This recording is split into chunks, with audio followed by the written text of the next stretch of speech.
Another day and another food trip na naman tayo guys. Sampat gini ang hamburger nga ginbalikan namon sa Basilico mo. Baw daw ulo kadako, dugangan pa sang paborito ko nga tad's potato, fried chicken, kag vegetable salad. Baw sulit-sulit ang panginaon.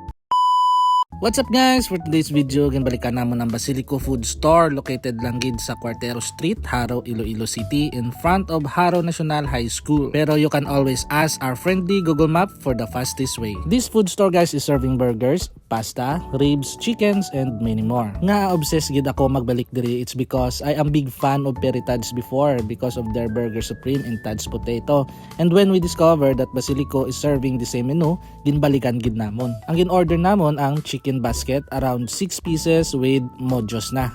Chicken potato salad, perfect sa mga ga-diet.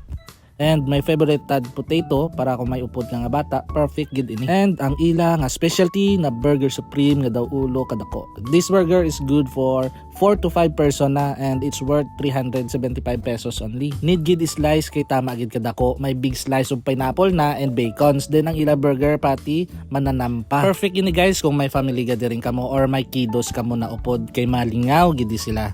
Hope makadugang idea ni sa inyo kung kapangita ka mo sang food destination here in Iloilo City. Diri na lang ko hasta guys. See you on the next video. Bye-bye!